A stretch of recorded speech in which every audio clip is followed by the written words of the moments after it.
Muy buenos días para todos. Sean bienvenidos a nuestro seminario de la actualización laboral 2026. En este caso, si por medio del chat me pueden confirmar si me pueden escuchar y si pueden ver mi pantalla para que podamos dar inicio con nuestro seminario. Ahí por el chat pueden confirmar si me escuchan y si pueden ver la pantalla, por favor. Bien, listo. Muchas gracias por su confirmación. Entonces vamos a dar inicio con nuestro seminario. En este caso, voy a presentar a nuestro expositor de esta mañana. En este caso, quisiera que podamos un momento visualizar su perfil para que pues efectivamente tengamos conocimiento y, y validar todo lo que nos va a compartir. En este caso, el día de hoy. En este caso, les presento a el señor Luis Naranjo Corredor. En este caso es un abogado titulado con especialización en Derecho del Trabajo y de la Seguridad Social de la Universidad Católica de Colombia y postulante a Magíster en Derecho Laboral y Seguridad Social en la Universidad Rioja de España. En este caso, señor Luis cuenta con un amplio conocimiento en materia laboral, comercial, civil y propiedad horizontal, con más de 10 años de experiencia en demandas laborales, ejecutivas, respuestas y requerimientos a entidades privadas en materia laboral, comercial y civil. También en elaboración y contestación de derechos de petición, tutela, requerimientos administrativos por habeas data, en el estatuto del consumidor y en general en funciones de asesoría jurídica empresarial. ¿Listo? En este caso también cuenta con una experiencia en la elaboración de política de protección de datos personales, reglamentos internos de trabajo, políticas de desconexión laboral, reglamentos de higiene y seguridad industrial y demás temas requeridos para el sistema de gestión de seguridad y salud en el trabajo. Esto también es obviamente conferencista en materia laboral y seguridad y de seguridad social para reconocidas empresas y asociaciones en el territorio colombiano. En este caso también cuenta con un ejercicio profesional que ha tenido bajo la dirección y liderazgo de diferentes grupos de abogados en compañías como Centro Jurídico Internacional SAS y Lethbridge Legal Consulting. En este caso también ha participado en diferentes audiencias de reforma laboral como invitado de la senadora Norma Hurtado en la ciudad de Cali en el año 2025. Entonces, en este caso, pues como pueden ver, tenemos un expositor bastante em, experimentado y con mucho conocimiento para que podamos hoy aprovechar y hacer todas las consultas. En este caso, todos ustedes pueden ir realizando sus preguntas por medio del chat. En este caso, el señor Luis va a estar pendiente de todos ustedes para poder ir solucionando y que podamos ir avanzando. Entonces, en este caso, le daría paso al señor Luis Naranjo para que por favor pueda comenzar y exponernos sobre nuestro seminario. Bueno, muy buenos días para todos. Agradeciendo en primera instancia a Juan por su presentación, a la compañía Sure Software por brindarnos este espacio para nuestras empresas, nuestros clientes, a efecto de, como lo indica Juan y como previamente por nuestros diferentes medios de comunicación lo expuso Sure Software, se hace indispensable para las empresas el tener una preparación de todos los cambios laborales que han venido surgiendo a lo largo de los últimos meses, que sin duda alguna nos lleva a prepararnos como empresa frente a fiscalizaciones que está haciendo el Ministerio de Trabajo. Agradezco enormemente la invitación por parte de Sure Software para brindarles a ustedes estas herramientas, este seminario en el cual pues ustedes van a poder evidenciar todos los aspectos que el Ministerio de Trabajo en este momento está auditando y validando en todas las empresas en Colombia, y que podamos tener herramientas como empresa para mitigar algún tipo de sanción o investigación por parte del Ministerio de Trabajo frente al incumplimiento de las normas laborales. Como lo indica Juan, hemos dispuesto un chat mediante esta plataforma de Zoom en el cual ustedes pueden llegar a formular algún tipo de duda, pregunta o inquietud que surja del tema que estamos hablando específicamente. Sé que ahorita como empresarios podemos tener muchas dudas de todos los cambios que se nos ha venido obligando como empresa debemos realizar en el marco del derecho laboral. Sin embargo, las preguntas que tengan, sí es importante que las atemos a el tema que estemos tratando específicamente. No se preocupen que si al final quedan algún tipo de dudas, preguntas o inquietudes, voy a abrir un espacio para que podamos en conjunto resolver esas dudas o preguntas que tengan nuestros participantes. Y pues sin más preámbulos, el objetivo es aprovechar el tiempo y dar inicio a este seminario, ¿correcto? Ustedes me pueden confirmar, estén viendo mi pantalla bien, me estén escuchando bien, me estén viendo bien. Si son tan amables, ¿me podrían confirmar? Perfecto, ya me confirman por parte del staff de Sure Software que todo está perfecto, entonces damos inicio. ¿Listo?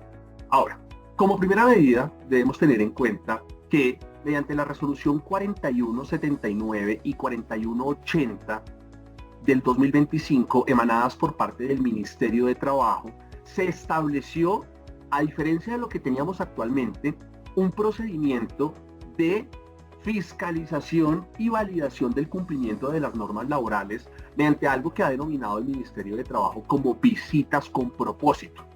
¿Qué significa esto? ¿Y por qué la urgencia de que como empresarios nos preparemos, nos capacitemos y tengamos todas las herramientas para atender estas visitas? Porque desafortunadamente, no sé si ustedes lo han visto en los medios de comunicación, redes sociales, TikTok, Facebook, Twitter, el Ministerio de Trabajo está llegando a las empresas sin preguntar. No sé si ustedes vieron hace poco la inspectora golpeando en una de las empresas de la Flora acá en Mosquera para que la dejaran entrar a validar el cumplimiento de las normas laborales sin un previo aviso. Entonces ese es el primer ítem que nosotros debemos tener en cuenta como empresa. El Ministerio de Trabajo dispuso la vinculación de más de 1000 inspectores de trabajo que en este momento están realizando de manera aleatoria las visitas con propósito a todas las empresas en Colombia para la validación del cumplimiento de las obligaciones laborales. Ahora, esto se agrava con una situación, y es que el Ministerio ha dispuesto mecanismos como códigos QR en sus páginas para que personas de manera anónima puedan llegar a presentar alguna denuncia ante el Ministerio de Trabajo por la violación de algún tipo de norma laboral, para que con base en esa denuncia, que es anónima, el inspector de trabajo en cualquier momento pueda llegar a nuestras empresas. Y es por eso que se hace indispensable como primera medida establecer que estas visitas con propósito, como le indico, uno, se realizan sin previo aviso y están enfocadas no solo en sancionar, sino en garantizar que efectivamente las condiciones de los trabajadores esté bajo el marco de las condiciones dignas, seguras y equitativas, pero principalmente, como lo establece la resolución 4179, enfocadas en la prevención del acoso y el cumplimiento de las normas de seguridad social. ¿Qué establece el Ministerio de Trabajo? El Ministerio de Trabajo establece, uno, un modelo preventivo y de campo en el cual cambia el enfoque reactivo por visitas técnicas sorpresivas centradas en la prevención de riesgos y protección de derechos fundamentales, un enfoque diferencial y de género en el cual se entra a analizar por parte del Ministerio de Trabajo, y ahorita lo vamos a ver en junio de este año, el cumplimiento de la obligación que tenemos como empresa de la contratación de personas en estado de discapacidad, del cual vamos a hablar mucho más adelante.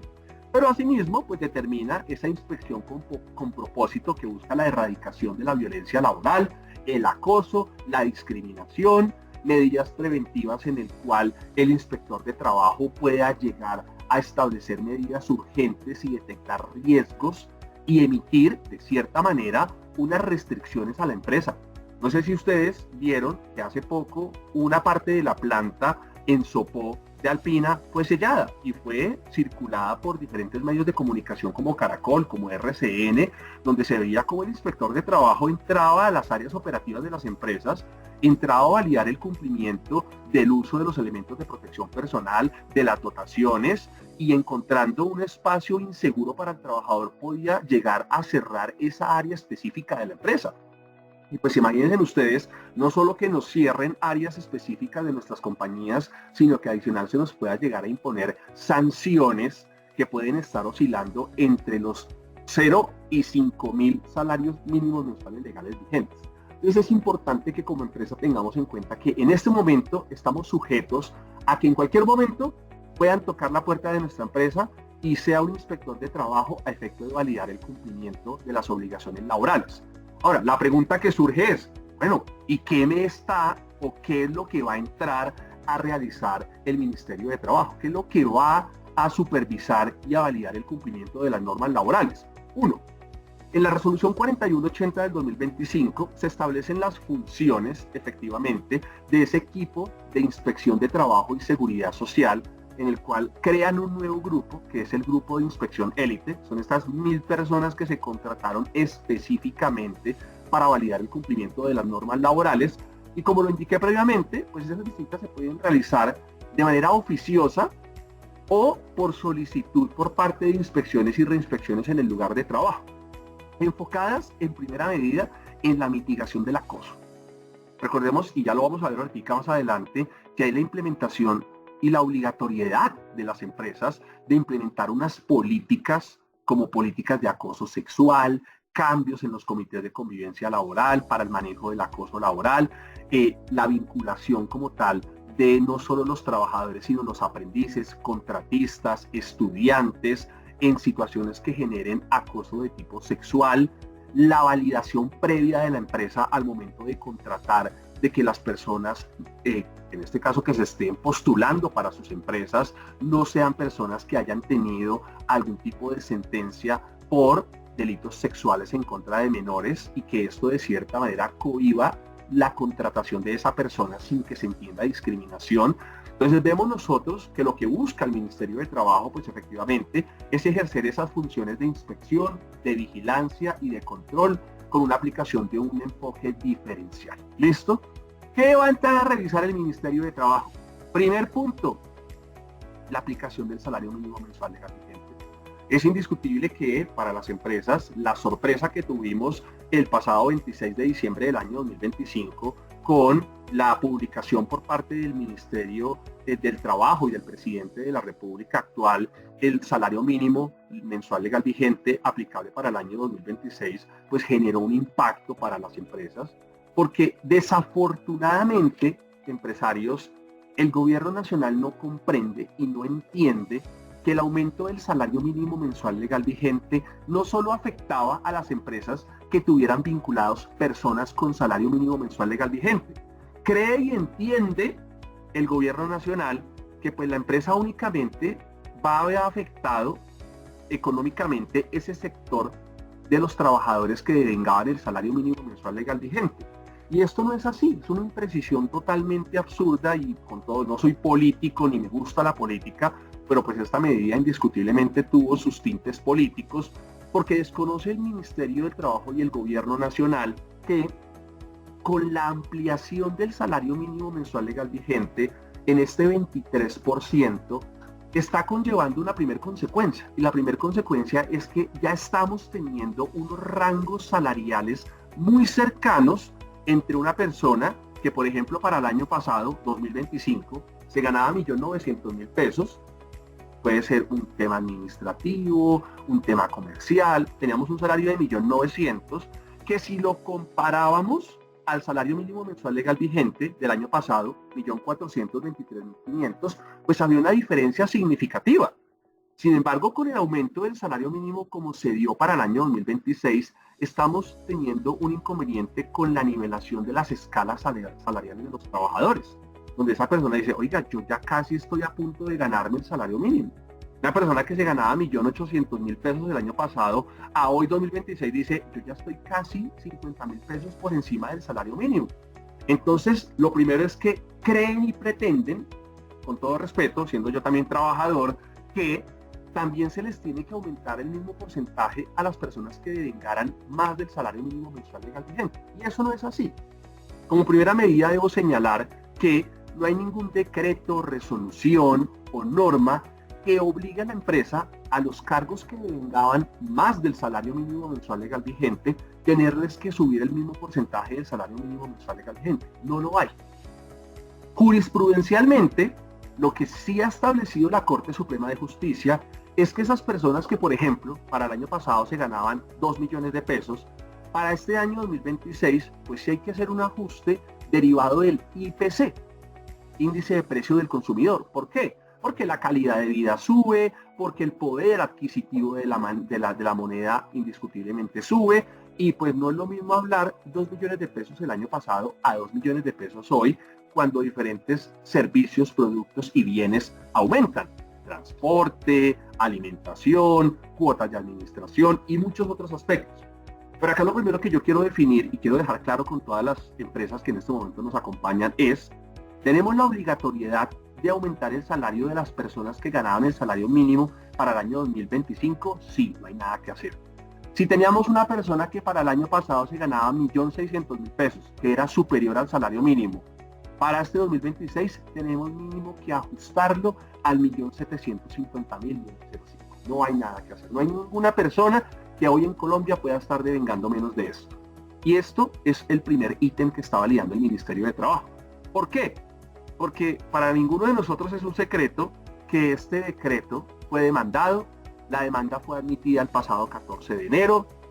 El pasado mes de febrero, el Consejo de Estado, el magistrado del Consejo de Estado, le dio un plazo específico al Gobierno Nacional para que, con base en criterios determinados en la ley, fijara nuevamente el salario mínimo mensual legal vigente, y todos como empresarios estábamos, va a cambiar el salario mínimo, ya no va a ser 1.750.905, pero no, hábilmente el Gobierno Nacional vuelve a ratificar en cumplimiento de esa orden impartida por el Consejo de Estado el salario mínimo de 1.750.905, justificándolo en el caso en particular como lo solicitó el magistrado del Consejo de Estado, por lo cual a hoy el salario mínimo sigue siendo 1.750.905.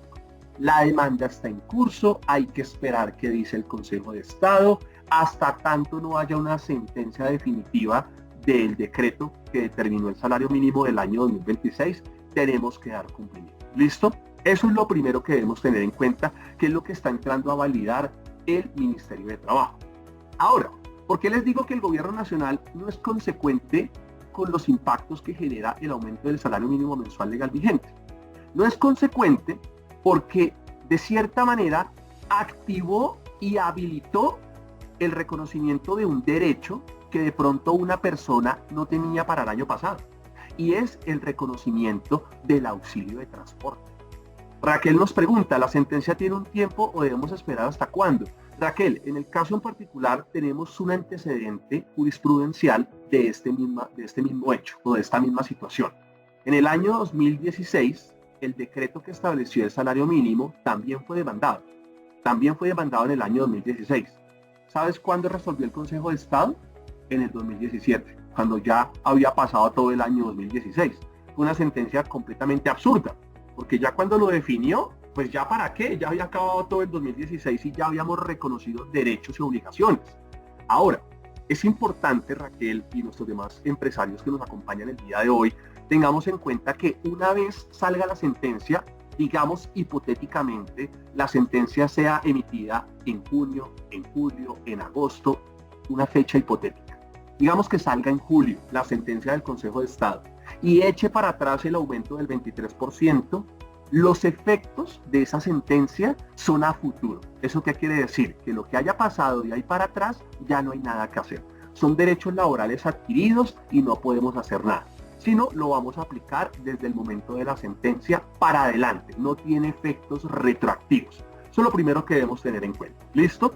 Pero como les comentaba, desconoce el Gobierno Nacional que con el aumento del salario mínimo mensual legal vigente activó a las empresas el reconocimiento de derechos que para el año pasado no tenía yo que reconocerlo. Les voy a colocar el caso específico hipotético. Para el año pasado, el salario estaba en 1.423.500 pesos, ¿correcto? Si yo multiplico eso por 2, me daba 2.847.000 pesos, ¿listo? Entonces, si yo para el año pasado, 2025, tenía un trabajador con un salario de 3 millones de pesos, era superior a los 2 salarios mínimos mensuales legales vigentes y no tenía por qué reconocerle ni auxilio de transporte ni entrega de dotación. Recordemos que la dotación definida en el artículo 230 de nuestro Código Laboral establece que tengo que entregar una dotación en abril, agosto y diciembre a los trabajadores que devenguen menos de 2 salarios mínimos mensuales legales vigentes. Y el auxilio de transporte o subsidio de transporte también se le debe reconocer a los trabajadores que devenguen hasta 2 salarios mínimos. Entonces, para el 2025, yo podía tener un trabajador con 3 millones de pesos y no tenía ni que entregarle dotación, ni que entregarle auxilio de transporte. Ahora, para el 2026, si yo cojo 1.750.905, 1.750.905, y lo multiplico por 2, me da 3.501.810 pesos. ¿Qué quiere decir? Que de inmediato me le activó a ese trabajador que en diciembre no tenía el derecho, me le activó a partir de enero el reconocimiento de un auxilio de transporte y una entrega de la dotación. Y eso es algo que el gobierno nacional no entiende y no comprende. Entonces, lo primero que ustedes deben tener muy presente es cuál es la escala salarial que tenemos en la empresa y si de acuerdo a esa escala salarial, esa persona tiene o no tiene lugar al reconocimiento del auxilio de transporte o a la dotación que no tenía para el 2025, pero con este aumento desproporcionado se aumentó. ¿Correcto? Con este aumento de 1.750.905 se activó ese derecho laboral. Esto es lo primero que está revisando el Ministerio de Trabajo, la aplicación y el cumplimiento del salario mínimo del año 2026. Ahora, tenemos un segundo aspecto que está entrando a revisar el Ministerio de Trabajo y tiene que ver con los contratos laborales. La reforma laboral que fue publicada el pasado 25 de junio del año 2025 introdujo unos cambios en los aspectos de la contratación laboral. ¿Por qué? Porque me entra a definir que el contrato marco, el contrato que por lógica tiene que utilizar cualquier empresa, es el contrato a término indefinido. No me desaparecen los otros dos tipos de contrato. Es decir, no me dice, ya no existe el contrato a término fijo, ya no existe el contrato de obra o labor. No, los contratos siguen existiendo. Pero me determina que la vinculación general debe ser mediante este contrato a término indefinido. Y me entra a hacer unos cambios en los contratos a término fijo y me entra a hacer unos cambios en los contratos de obra o labor contratada. ¿Cuáles son esos cambios? El primero de ellos. Antes de entrar, a mí me gusta que ustedes participen activamente en los eventos que por lo general yo realizo y quiero hacerles una pregunta y colóquenme en el chat. ¿Tienen ustedes contratos a término fijo que hayan venido prorrogándose año tras año, tras año, tras año, tras año, siendo aún contratos a término fijo y que lleven 5, 6, 7 años esas personas vinculadas en sus empresas? Quiero que por favor me lo pongan en el chat. Me digan, sí, doctor, yo tengo contratos a término fijo que han venido renovándose año tras año y la persona lleva 8 años en la empresa, pero aún continúa siendo su naturaleza contractual un contrato a término fijo. Porque esto es importante. Uno, esto fue uno de los puntos que yo expuse en la Comisión Séptima del Senado, cuando fui invitado por parte de la senadora Norma Hurtado, en el cual de la anterior reforma laboral no se establecía qué iba a pasar con los contratos ya vigentes. Yo le manifesté a la senadora, a los senadores que estaban en la ciudad de Cali el pasado 26 de enero del año 2025, dije, oiga, senadores, ustedes en la reforma como la están estructurando, no me están diciendo qué va a pasar con los contratos ya vigentes, con contratos que llevaban 10 años renovándose año tras año tras año, pero sin perder su naturaleza y característica de ser contratos a término fijo. Afortunadamente, en la ley 2466 fue implementada de cierta manera esa observación que yo formulé y se entra a hacer una regulación frente a los contratos ya vigentes, ¿correcto? Lo primero, ese tema de que los contratos podían ser año tras año, tras año, tras año y durar así 10, 15, 11, 18 años, eso ya no existe. Antes eso era muy atractivo.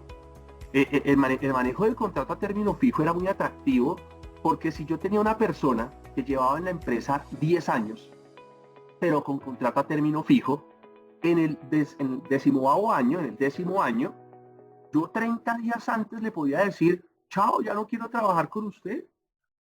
Le notificaba con 30 días de anticipación y a los 30 días finalizaba el contrato y no le tenía que pagar un solo peso de indemnización porque era un contrato a término fijo que tenía una prórroga 10, pero yo tenía la posibilidad de notificar con 30 días de anticipación que no quería seguir trabajando con esa persona y no le tenía que pagar un solo peso de indemnización por los 10 años de trabajo. Eso cambió. Con la reforma laboral se establece que ningún contrato a término fijo puede ser mayor a 4 años. ¿Qué establece el artículo? Podrán celebrarse contratos de trabajo a término fijo por un término no mayor a 4 años. El contrato de trabajo a término fijo deberá celebrarse por escrito cuando el contrato de trabajo a término fijo no cumpla las condiciones y requisitos previamente mencionados, se entenderá celebrado a término indefinido desde el inicio de la relación laboral. Eso quiere decir que desde el 25 de junio del año pasado, ustedes no pueden tener una persona con ese contrato a término fijo por más de 4 años, porque pasado el cuarto año, el contrato automáticamente me pasa a ser a término indefinido, automáticamente. Ahora, ¿qué pasa para los contratos que ya estaban vigentes? Acá una de nuestras participantes me indica, sí, en la empresa todos los contratos son término fijo inferior a un año. Tienen cláusula de prórroga, automática, y algunos llevan 5 o 7 años en esta modalidad. Catalina, en el caso de nuestro anterior código sustantivo, la ley permitía suscribir un contrato a término fijo de 3 meses, esa era la etapa inicial, y me permitía una primer prórroga de 3 meses, una segunda prórroga de 3 meses y una tercer prórroga de 3 meses. Y si yo 30 días antes de esa tercer prórroga no le notificaba la terminación, ya en la cuarta el contrato se me iba a un año. Entonces, se me iba a un año, 30 días no le dije nada, se me iba a otro año, 30 días antes no le dije nada, se me iba a otro año, y así podía durar indefinidamente, sin que perdiera su naturaleza de ser un contrato a término fijo. Pero eso ya cambió, Catalina. Con la reforma laboral eso ya cambió. En el caso en particular, tú que tienes contratos a término fijo, que a hoy ya llevan 6, 7 años renovándose año tras año, pero sin perder la característica de ser a término fijo, ojo, ese contrato que tú tienes no puede pasar del 25 de junio del 2029. ¿Qué establece la reforma laboral? Establece: en ningún caso podrán superarse el término máximo de 4 años previsto en este artículo. Para los casos de los contratos vigentes, este límite máximo se contabilizará a partir de la entrada en vigencia de esta ley. Entró en vigencia el 25 de junio. Es decir que 4 años, 25 de junio del 2029.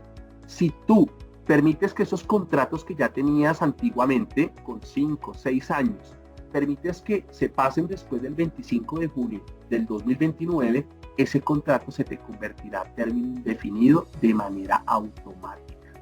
De manera automática. Entonces, eso es un aspecto importante que nosotros como empresarios debemos tener en cuenta.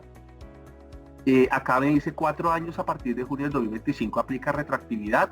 Bueno, acá no es que aplique retroactividad.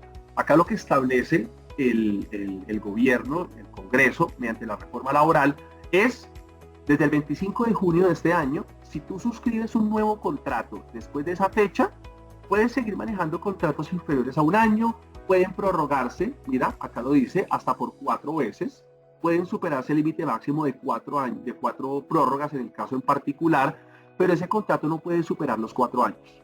O sea, tú puedes iniciar un contrato hoy, 13 de marzo del 2026, y ese contrato no puede superar, en el caso en particular, al 13 de marzo del 2030. Si ese contrato llega a ese momento, a partir del día siguiente se convierte en un contrato a término indefinido. ¿Listo? Entonces es importante tengamos esto en cuenta. Laura Natalia Ruiz nos consulta: buenos días, volviendo al tema de la dotación, tengo las siguientes preguntas. ¿Cuál es el salario máximo que debe vengar un trabajador para tener derecho a recibir dotación en Colombia? Laura, el artículo 230 establece que la empresa le debe entregar dotación a los trabajadores que devenguen hasta 2 salarios mínimos mensuales legales vigentes. Es decir, a hoy, 3.501.810 pesos. Si tú tienes trabajadores con un salario inferior o hasta 3.501.810 pesos, le tienes que entregar dotación ahorita en abril, siempre y cuando el trabajador lleve más de 3 meses vinculado en la empresa. Voy a colocarles un ejercicio. Ustedes van a contratar a una persona hoy 13 de marzo, y el salario va a ser 3 millones de pesos. Listo. ¿Es inferior a los 2 salarios mínimos? Sí, es inferior. pero no lleva más de 3 meses en la empresa. Entonces ahorita en abril no le vas a tener que entregar dotación. Pero en agosto sí le vas a tener que entregar dotación, porque para agosto ya lleva más de 3 meses. ¿Listo? Eso es lo primero. Acá tú me indicas, para determinar ese tope salarial se debe tener en cuenta las comisiones como parte del salario o solo el salario básico. Listo. Acá debemos tener en cuenta algo muy importante, Laura Natalia, y es que en materia salarial tenemos 3 tipos de salario. ¿Listo? Salario fijo, el que la persona recibe mensualmente sin modificación alguna, descontándole su seguridad social, el 8%, 4 en salud, 4 en pensión, pare de contar. ¿Listo? Tenemos otro tipo de salario, que es el salario variable, y es cuando el trabajador, en el caso en particular, devenga comisiones, horas extras o trabajos dominicales o festivos. Entonces, está recibiendo algo adicional a su salario, no de manera fija, es decir, este mes puede que haya comisionado 1 millón de pesos y el próximo mes no comisionó y al mes de junio o mes de mayo volvió a comisionar 2 millones de pesos. Eso es lo que se entiende como salario variable, ¿correcto? Eso es lo que se entiende como salario variable. Y por último, el otro salario que tenemos es la variación del salario. ¿Qué es la variación del salario? Cuando tú le aumentas el salario. Cuando tú le dices, ya no le voy a pagar 2 millones, sino le voy a pagar 2.500.000 pesos. Son los 3 tipos de salario. Ahora, en el caso en particular, Laura, si tú ahorita en el mes de marzo tienes un trabajador que tiene un salario fijo, pero que adicional tiene comisiones, si en el mes de marzo las comisiones y el salario superan los 3.501.806 pesos, en este mes el trabajador devengó más de 2 salarios mínimos mensuales legales vigentes, porque tiene un componente adicional que son las comisiones, horas extras o recargos dominicales. Entonces, si en este mes la sumatoria de esos dos conceptos te supera los 2 salarios mínimos mensuales legales vigentes, no tienes que reconocer el auxilio de transporte, porque este mes el trabajador devengó más de los 2 salarios mínimos mensuales legales vigentes. ¿Listo? Y es un aspecto que debemos tener muy en cuenta. Mismo ejercicio para la dotación. Yo ahorita en abril tengo que entregar la dotación. Entonces tengo trabajadores que llevan más de 3 meses, enero, febrero, marzo, listo, pero ganan comisiones. Entonces yo voy a coger el salario de enero, el salario de febrero, el salario de marzo, lo voy a sumar, lo voy a dividir en 3 y me va a dar el promedio salarial. Si ese promedio salarial es superior a los 2 salarios mínimos mensuales legales vigentes, significa que el trabajador como promedio tiene una asignación salarial superior a los 2 salarios. ¿Eso qué quiere decir? Que no tengo que reconocer el auxilio de transporte, porque es que el componente de salario son estos 2 ítems: comisiones, horas extras, dotaciones y salario fijo, que ambos se suman y se ven reflejados en los aportes a seguridad social que ustedes realizan en mi planilla. Entonces es muy importante que tengamos en cuenta este aspecto. ¿Listo? Catalina nos indica, esos contratos, ¿qué actualización deben tener? O sea, ¿es importante hacer hoy con esos contratos algún tipo de otro sí? No, Catalina, no tienes que hacer ningún tipo de otro sí ni nada en el caso en particular. En el caso de los contratos nuevos que tú vayas a suscribir, pues debes tener en cuenta las previsiones. Y yo puedo seguir manejando contratos inferiores a 1 año, que se prorroguen, que pasen después de la 4ª prórroga a 1 año, pero si yo permito que ese contrato pase más de 4 años, se me va a convertir a término indefinido. Con los contratos anteriores que yo tenía, no tienes que hacer ningún tipo de cambio. Mi recomendación, ¿cuál es? Para las empresas que tienen contratos antiguos de 5 o 6 años, renovándose año tras año, miren cuál es la fecha de terminación. Miren cuál es la fecha de terminación de ese contrato, ¿correcto? Ejemplo, termina en septiembre. Las renovaciones están de septiembre a septiembre, del 2 de septiembre al 1 de septiembre. Entonces, ojo, tengan en cuenta que si ustedes para el año 2029, antes del 25 de junio, no terminaron ese contrato, después del 25 de junio, esos contratos se van a convertir a término indefinido. Entonces, sí es importante, Catalina, que hagamos una revisión de los contratos a término fijo que tengan vigentes actualmente en la empresa. ¿Para qué? Para poder establecer cuál sería el plazo máximo para que ustedes notifiquen la no prórroga de ese contrato y después del 25 de junio del 2029 no se me vaya a convertir en un contrato a término indefinido. ¿Listo? Nancy indica cómo se maneja dotación para trabajo remoto o teletrabajo. Listo. Ya vamos a ir allá, Nancy. Ese es uno de los ítems que tengo preparados más adelante, que es las formas, en el caso en particular, de ejecución de actividades laborales, que son 3: trabajo en casa, trabajo remoto y teletrabajo, pero ya vamos a ir más adelante allá. No me quiero adelantar todavía. ¿Listo? Pero por favor, cuando esté hablando del tema, nuevamente me haces esta pregunta. Catalina indica, si se presume continuidad cuando se liquida el contrato, ¿se vuelve a contratar 30 días después? Sí, Catalina. Debemos tener en cuenta una situación y un riesgo muy grande, y es que algunas empresas lo que hacen es que notifican al trabajador con 30 días de anticipación que el contrato no se va a prorrogar. O sea, le dicen, oiga, con 30 días le digo, no quiero seguir trabajando con usted. ¿Correcto? No quiero seguir trabajando con usted. El contrato a término fijo tiene cosas buenas y cosas malas. La cosa buena es que yo 30 días antes le puedo decir, no quiero estar más contigo, pero no le voy a pagar indemnización. Es atractivo para la empresa. Pero ¿cuál es la parte negativa? Que es como yo decirle a mi esposa que en 30 días me voy de la casa. ¿Ustedes cómo creen que va a ser la convivencia en la casa con mi esposa? Pues terrible. Yo ya le dije que en 30 días me voy. Pues en 30 días va a estar, esos 30 días van a ser terribles la convivencia en la casa. Pasa lo mismo en la empresa. Cuando yo le digo al trabajador, en 30 días tu contrato finaliza, ¿ustedes qué creen que el trabajador se la va a pasar haciendo esos 30 días?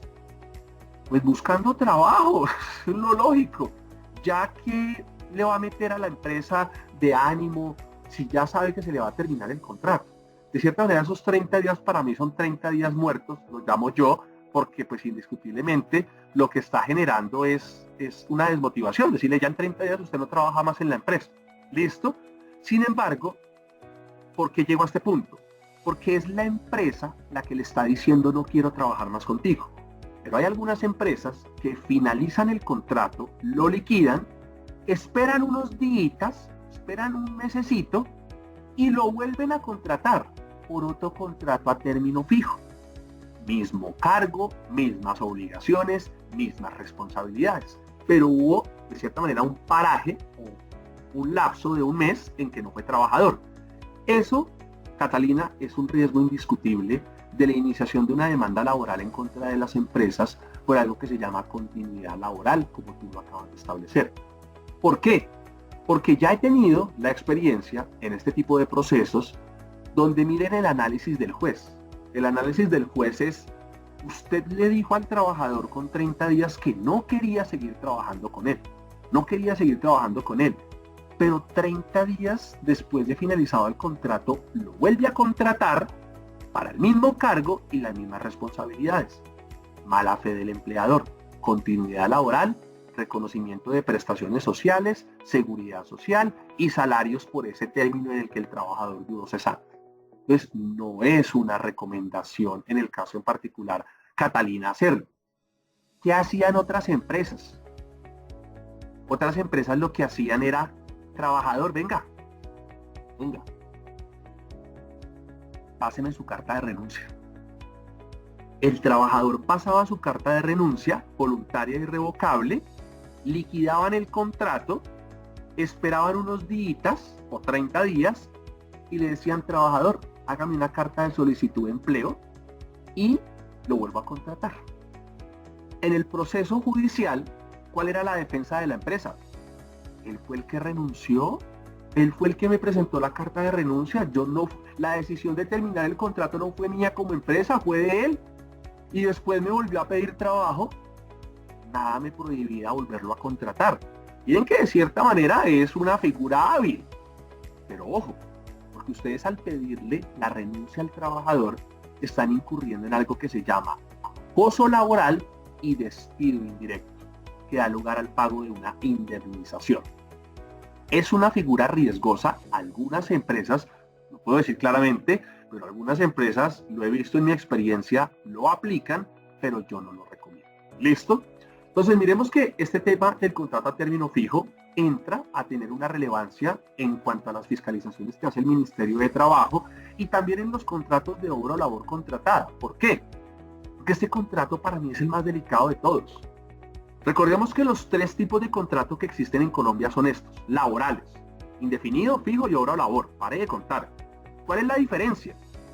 La duración, porque de resto todos tienen seguridad social, prestaciones sociales, todo tienen lo de ley.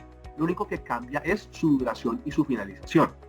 En el caso del contrato a obra o labor, realmente estos contratos están definidos y estructurados para el área de la construcción. ¿Por qué para el área de la construcción? Porque es para la ejecución de una obra o labor específica. Ejemplo, contrato al director de obra del proyecto, y siempre pongo este mismo ejemplo, discúlpenme si alguna vez alguno me ha visto en un evento, para el proyecto Bacatá. ¿Cuánto va a demorar el proyecto? No sabemos. Puede demorar 1 año, 2 años, 3 años. Yo lo estoy contratando para un proyecto específico. ¿Cuándo se entiende que finaliza la obra o labor contratada? Ya entregamos el proyecto, se acabó la obra, perfecto, acaba el contrato de obra o labor y no tengo que pagar indemnización. Entonces, estos contratos de por sí estaba definido anteriormente, y acá ya lo ratifican en la reforma laboral, que tiene que tener una condición resolutoria, es decir, que se entienda cuándo va a finalizar, cuándo es que finaliza la obra o la labor contratada. Pero yo he visto empresas que utilizan este contrato y colocan en el cargo auxiliar contable. Imagínense, ¿y cuál es la obra? ¿Cuál es la labor específica para saber cuándo finaliza el contrato? Son contratos mal estructurados. ¿Y acá qué establece la reforma? Establece que deberá indicarse de manera precisa y detallada la obra o labor contratada. Eso es lo primero. El contrato debe tener estructurado la obra o labor contratada específica de ese trabajador, ¿correcto? Y establece asimismo que cuando no se cumplan las condiciones o cuando se finalice la obra o labor contratada, el trabajador continúe prestando sus servicios, el contrato automáticamente se me entiende a término indefinido. Imagínense esto, me lo convierta automáticamente a término indefinido desde el inicio de la relación laboral, a menos que se trate de una nueva y diferente obra o labor. Entonces, ¿qué dice la reforma? Dice, usted lo contrató para una obra X, la obra finalizó. Usted tiene 2 posibilidades.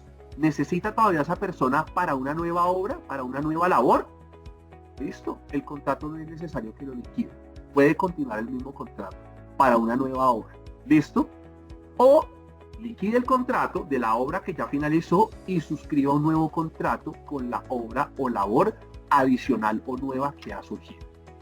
Eso es lo primero que nosotros debemos tener en cuenta, ¿correcto? Estos aspectos que han cambiado en materia contractual. Don Alfredo José Díaz nos hace la siguiente pregunta. En una institución educativa privada, ojo ahí, don José, porque esta regulación es diferente.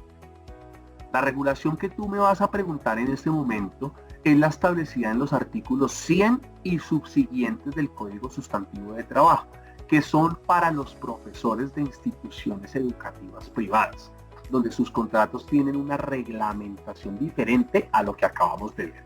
¿Listo? Acá me dice don Alfredo, en una institución educativa privada los contratos laborales generalmente los hacen a 10 meses, que sería el periodo lectivo o académico. Perfecto. ¿Qué sucede en esta práctica? ¿Qué sucede en esta práctica por varios años? ¿Tiene también efecto que cumplidos los 4 años de labor de un profesor se vuelve indefinido? No, por eso hice la primera aclaración. Esto aplica para los contratos del marco del artículo 46 del Código Sustantivo de Trabajo. Pero cuando hablamos de instituciones educativas, en el caso en particular ellos tienen una reglamentación que está en el artículo 100 y 101 del Código Laboral, donde se entiende que su vinculación es a término fijo por periodo académico, donde inician por lo general en febrero y finalizan en noviembre. Las prestaciones sociales, don José, y empresarios de estos tipos de educadores no se liquida por los 10 meses, se liquida por los 360 días del año, más allá de que hayan tenido un contrato por una vigencia académica o un periodo académico. Y en este caso en particular no se entiende continuidad laboral, como de pronto lo preguntó anteriormente Catalina, porque son contratos que se suscriben por periodo académico, enero a noviembre, febrero a noviembre, finaliza en noviembre. La voy a volver a contratar en febrero del próximo año. ¿Lo puedo volver a hacer? Totalmente válido, porque son contratos que su reglamentación son del artículo 100 y 101 del Código Laboral, y lo que modificó la reforma laboral fue el artículo 46, más no el artículo 101 y 102 del Código Laboral. ¿Listo? Muy válida la pregunta, muy importante el que hayamos hecho esta aclaración. ¿Listo? Tercer punto que está auditando el Ministerio de Trabajo, la aplicación de la reducción de la jornada laboral. ¿Listo? Recordemos que a hoy la jornada laboral máxima en Colombia es ¿de cuánto? 44 horas. A hoy, ninguna empresa puede tener estructurada una jornada laboral de más de 44 horas. No lo podemos hacer. ¿Listo? La ley 2101 del 2021, que fue la que introdujo la reducción de la jornada de 48 a 44, me dio dos posibilidades. Dijo, oiga, empresario, si quiere hágalo automático, reduzca de una vez de 48 a 42. O si quiere, hágalo gradualmente. Le doy las dos opciones. Entonces, por lo general, pues las empresas que hicimos, lo redujimos gradualmente.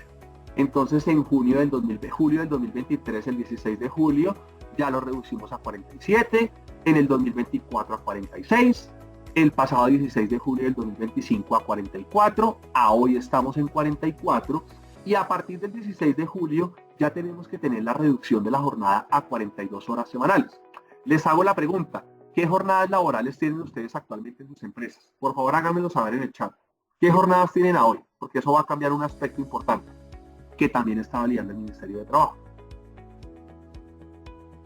¿Qué jornadas tienen ustedes, por favor?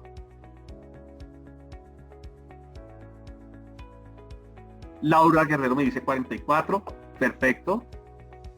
Liliana 44, perfecto. Laura 44, ok. ¿Alguno 42? O sea, ¿alguno, será que tenemos algún empresario con 42 horas? Díganme que sí. ¿O no? ¿Tenemos algún empresario? Bueno, ¿qué me está emocionando? Que se están conectando más personas. Compartan el link. Tranquilos, esto es un evento abierto por parte de la empresa Sure Software para que sus conocidos, empresarios, amigos, administradores, psicólogos, ingenieros industriales se conecten y se capaciten.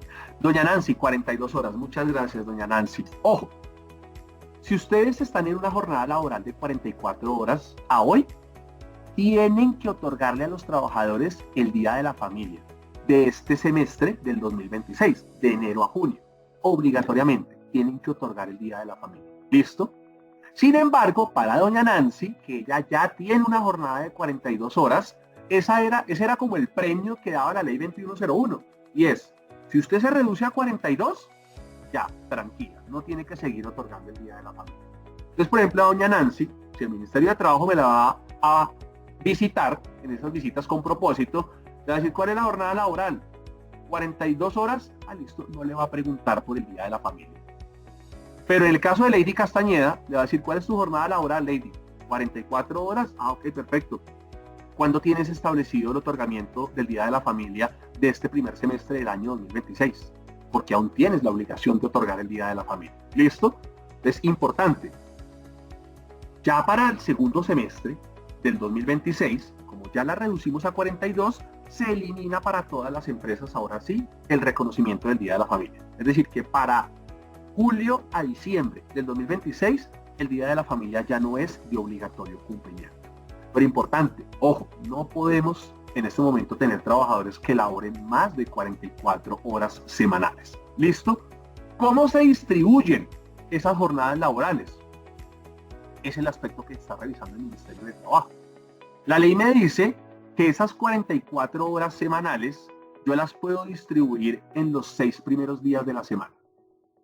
O inclusive el domingo.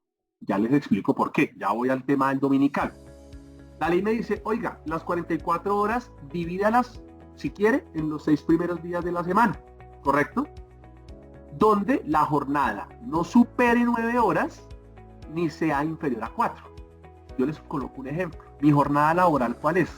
Lunes a viernes de 8 de la mañana a 5 de la tarde. Menos mi hora del almuerzo son 8 horas.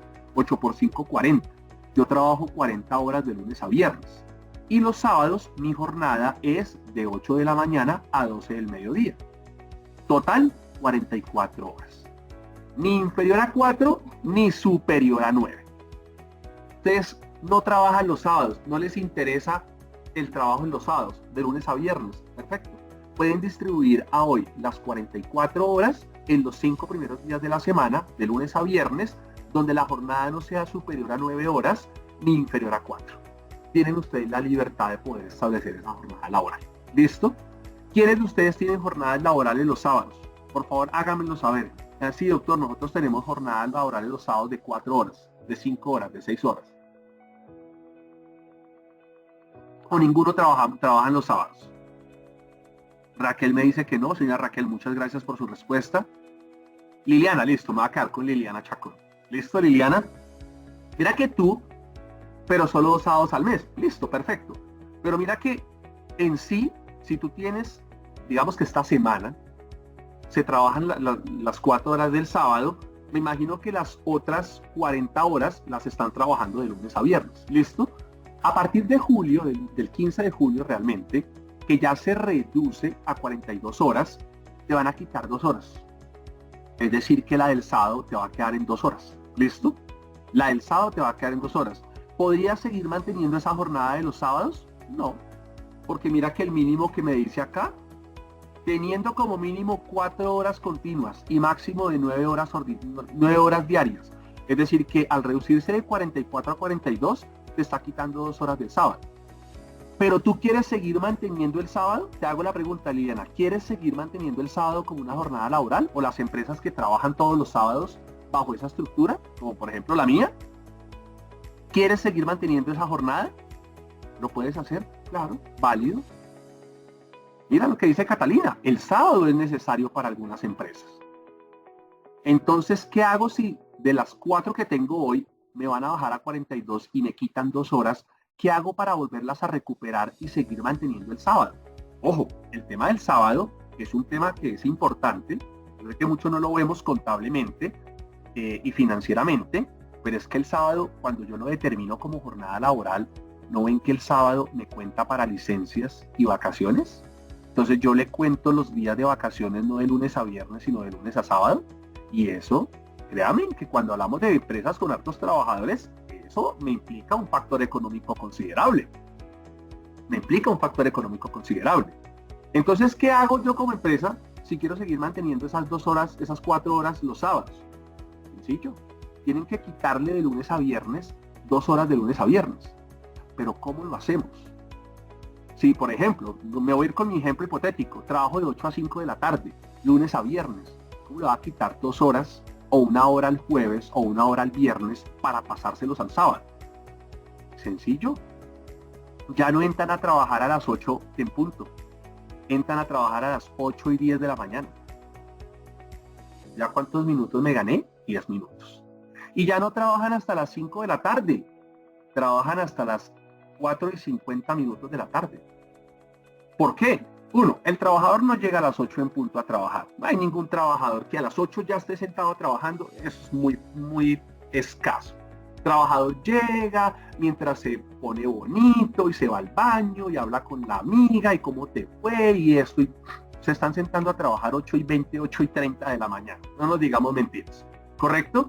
Y por la tarde, a las 4 y 40, eso ya están alistando su loncherita, están alistando todo para arrancar e irse. Porque es así. Yo sé que ustedes lo viven en sus empresas porque es la realidad. Entonces a los trabajadores sí les gusta el reconocimiento de sus derechos, pero no les gusta mucho cuando tienen que cumplir sus obligaciones. Sencillo. Yo voy a quitar 10 minutos a la mañana y 10 minutos a la tarde. Es decir que en el caso en particular me estoy ganando 20 minutos por día. Por 5 días a la semana, de lunes a viernes, me estoy ganando 100. En este caso 100 minutos. Me faltarían 20. Pues al viernes no salen a las 5, a las 5, sino a las 4 y 40. Y el jueves también salen a las 4 y 40. Y entran de lunes a viernes a las 8 y 10 de la mañana. Y de lunes a miércoles sí salen a las 8 y 50. ¿Cuánto me gané ahí? Me gané 2 horas. ¿Y a dónde las voy a trasladar? Al sábado, y sigo manteniendo el sábado como una jornada laboral, donde de lunes a viernes no es superior a 9 ni inferior a 4, y el sábado no es inferior a 4, y sigo manteniendo el sábado como una jornada laboral. ¿Ven? Es importante que ustedes estructuren esto con tiempo. No esperen a que llegue julio para saber cómo van a hacer la implementación de la reducción de la jornada laboral. Pero ojo, porque este es el aspecto que está revisando el Ministerio de Trabajo. Y a partir de julio va a entrar a validar que la empresa haya modificado la jornada y que los trabajadores solo estén laborando las 42 horas a partir del 16 de julio. ¿Listo? El cuarto punto que está revisando el Ministerio de Trabajo, la reducción de lo que se entiende como trabajo diurno y nocturno. Recordemos que con la reforma laboral, a partir del 25 de diciembre del año pasado, ya se redujo lo que se entiende por jornada nocturna. Anteriormente, antes del 25 de diciembre, la jornada nocturna empezaba a partir de las 9 de la noche. ¿No? A hoy, la jornada nocturna empieza a las 7 de la noche y finaliza a las 6 de la mañana. Y la jornada diurna es de 6 de la mañana a 7 de la noche, a 6 y 59 minutos de la noche. Entonces hubo una reducción de 2 horas en lo que se entiende como jornada nocturna. ¿Esto a quién afecta? Pues indiscutiblemente me afecta a las empresas que generan actividades hasta altas horas de la noche, comercio, diversión, ocio, turismo. Me afecta porque me está generando un recargo dominical que para el año pasado de pronto no lo tenía, pero para este año me lo está activando, ¿correcto? ¿El horario lo define la empresa? Claro, Catalina, poder subordinante, ius variandi, lo ha definido la Corte Constitucional. La empresa tiene la total facultad de definir la jornada laboral. Tienes la total libertad de definir la jornada laboral siempre y cuando esté dentro del marco legal. Marco legal, menos de 9 horas, mínimo 4 horas. Pare de contar. ¿Listo? Igual ya vamos a hablar un tema de los dominicales que es importante. Pero acá frente al trabajo diurno nocturno, pues el Ministerio de Trabajo está validando de la cual la jornada laboral. A partir de esta persona trabaja hasta las 9 de la noche. Perfecto. Déjeme ver los soportes del recargo nocturno de esta persona, de que se le están cancelando los recargos nocturnos. Recuerde que ya es a partir de las 7 de la noche. Déjeme ver un desprendible de nómina donde se evidencie el recargo nocturno de este trabajador de esas 2 horas de 7 a 9 de la noche. Es un aspecto que debemos tener bien en cuenta. ¿Listo? Quinto punto.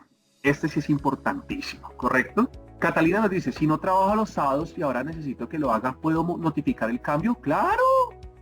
Claro, tú tienes la total libertad, Catalina, de distribuir la jornada laboral. Y el trabajador no podrá decir, ay, es que yo antes trabajaba de lunes a viernes y ahora me van a hacer venir a trabajar el sábado. Maestro, yo tengo la potestad como empresa de distribuir mi jornada laboral de acuerdo a las necesidades.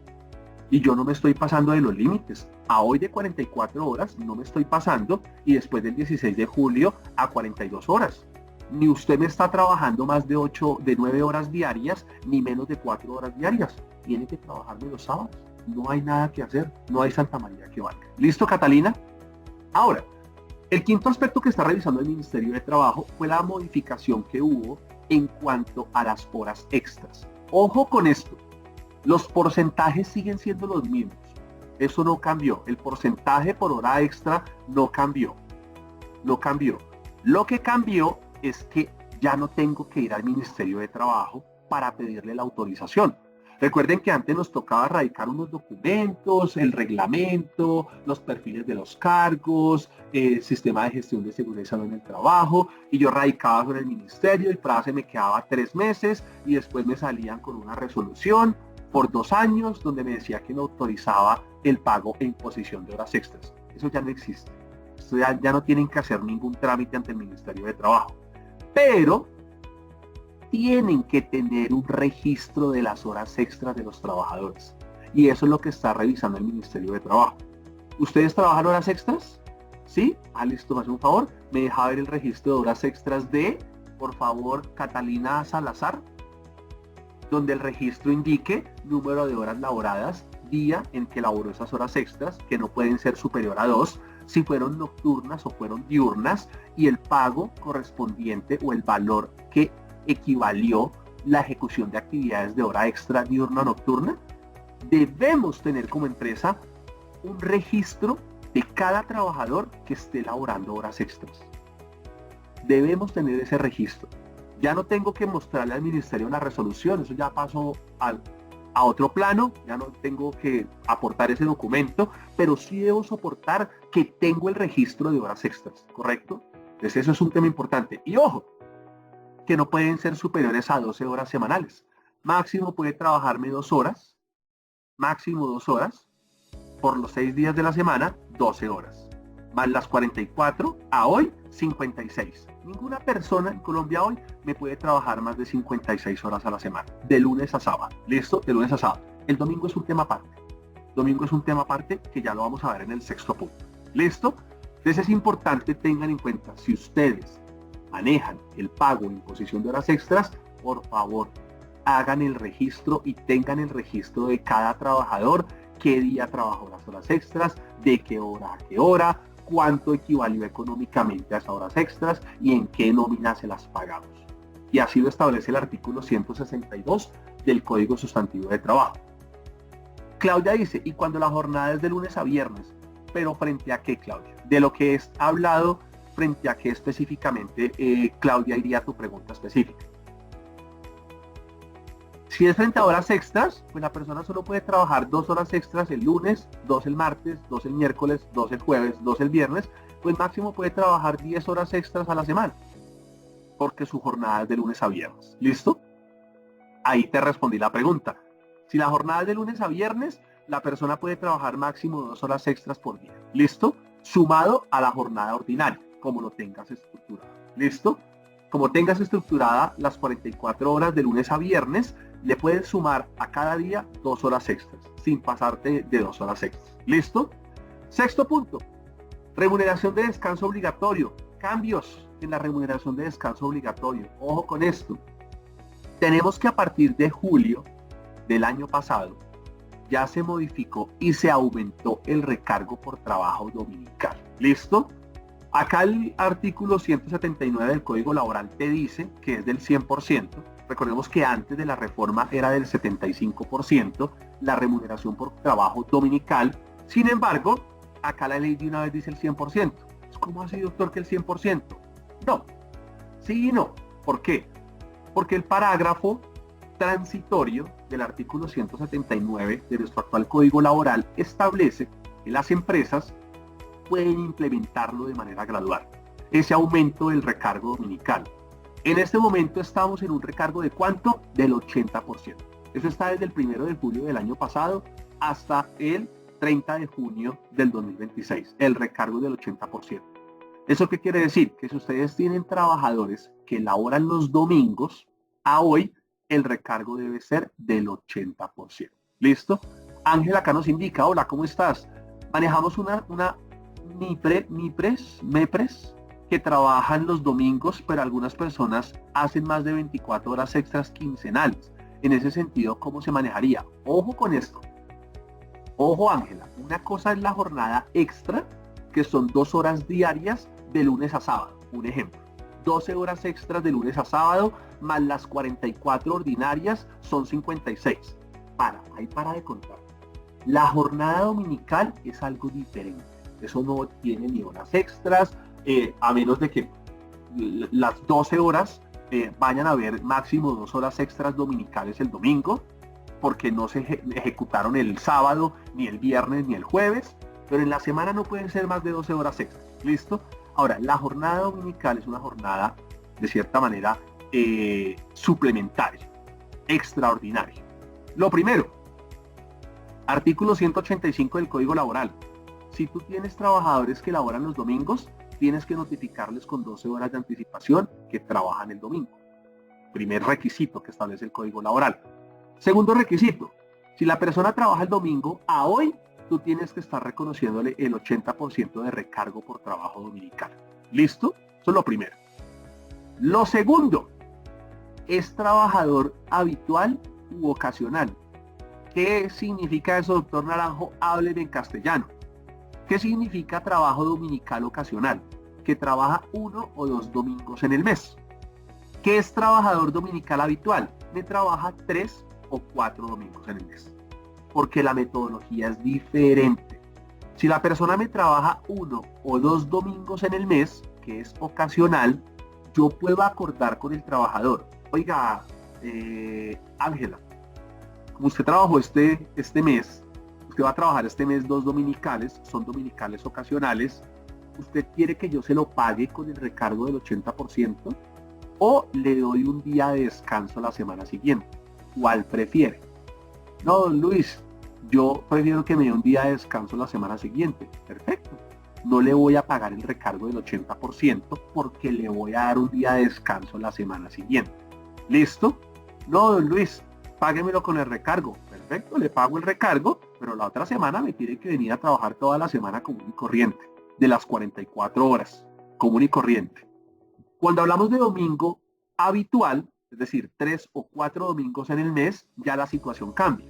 Porque le tengo que pagar el recargo y adicional le tengo que dar un día de descanso la semana siguiente. Le tengo que dar un día de descanso la semana siguiente. ¿Listo? Entonces, es muy importante tengamos en cuenta esto.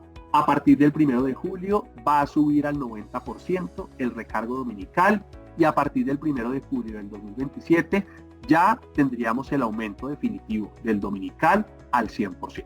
¿Listo? Ahora, un aspecto muy importante y es, algunas personas se la pasan diciendo por redes, yo por eso detesto ese tema de los reels y todo ese tipo de cosas, se acabaron los festivos en Colombia. Se acabaron los festivos en Colombia. El gobierno acabó los festivos en Colombia.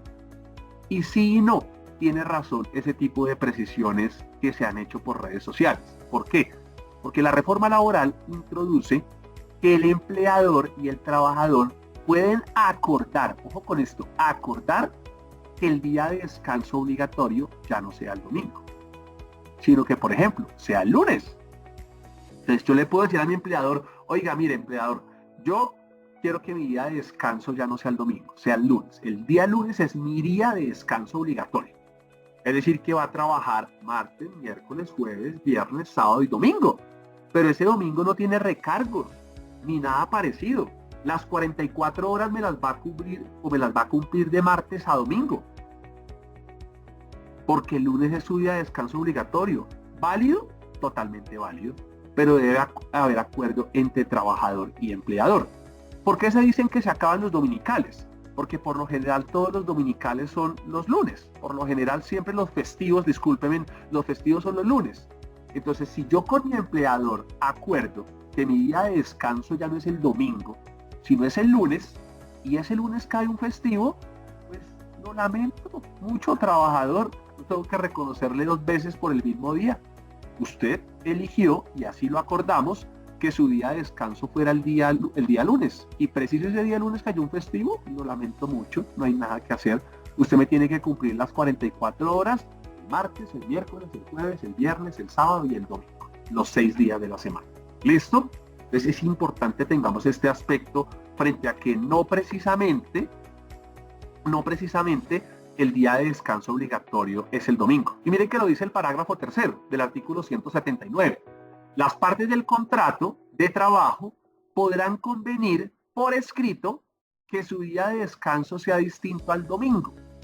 En caso de que las partes no lo hagan expreso en el contrato u otro sí, se presumirá como día de descanso obligatorio el domingo. Entonces se sigue entendiendo que es el domingo, pero yo puedo acordarlo en el contrato, en un otro sí, que el día de descanso ya no es el domingo, sino cualquier otro día de la semana. ¿Listo? Entonces es muy importante que tengamos esto en cuenta. Sexto punto que me está entrando a revisar el Ministerio de Trabajo, la implementación del cambio en las licencias obligatorias. Ojo con esto.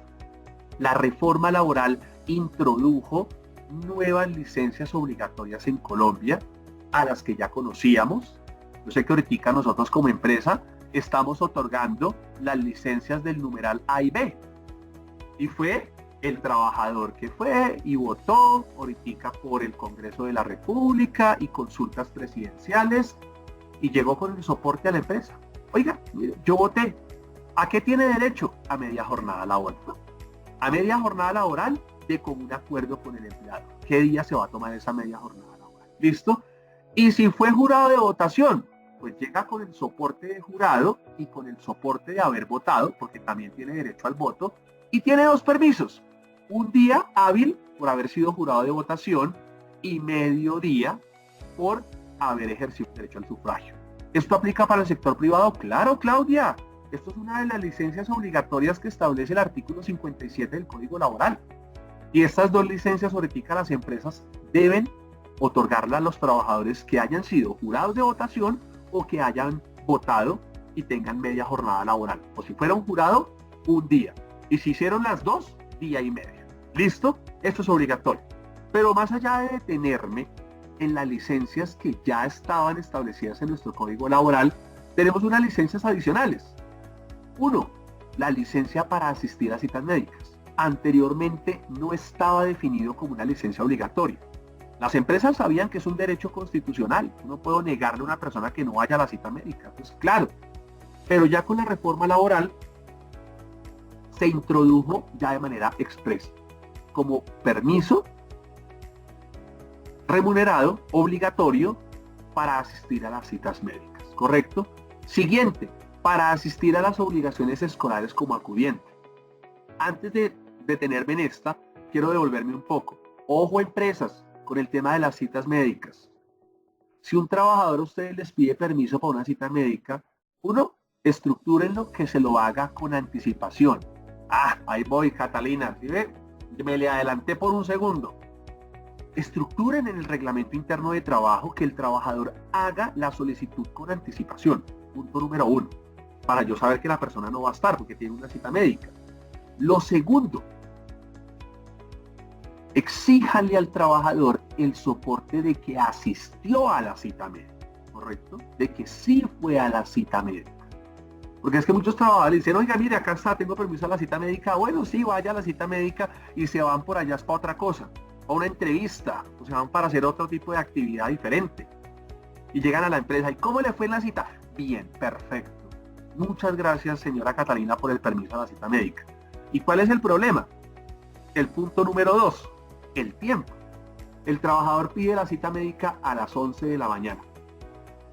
Entonces, a las 10 le dice, doña Catalina, me tengo que retirar porque se acuerda que voy para la cita médica, pero es que está un poquitico alejada. Entonces tengo que llegar con anticipación. Mira, que dice que tengo que llegar con 20 minutos de anticipación. Y lo que me demora de que hayan llegar, pues para no perder la cita médica. Entonces se me va a las 10 de la mañana.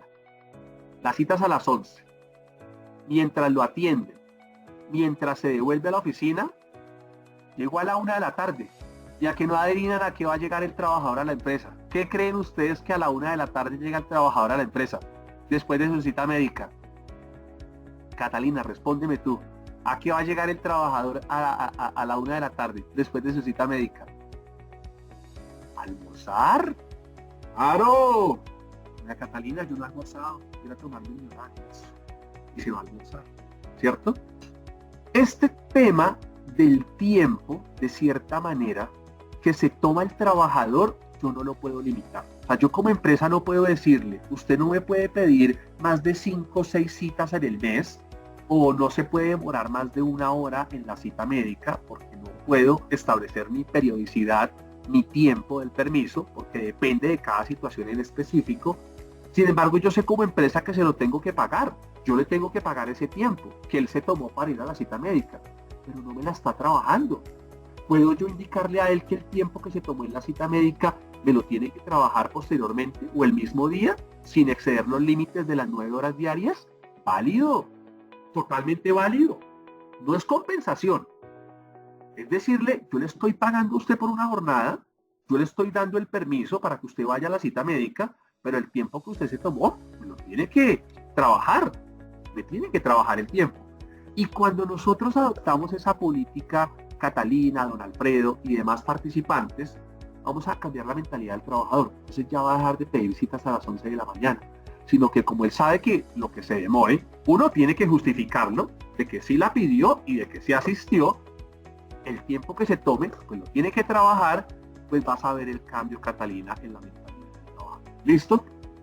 La licencia nueva que se activó con la reforma laboral es las obligaciones para atender como acudiente asistencias a requerimientos de los centros educativos de los hijos de los trabajadores. Debemos otorgarle el permiso a los trabajadores, entrega de boletines, y la entrega de lunes a viernes, o fue el viernes, pues tienes que darle un permiso para que reciba la retroalimentación de su hijo, de su periodo académico. Por lo general ya son los sábados.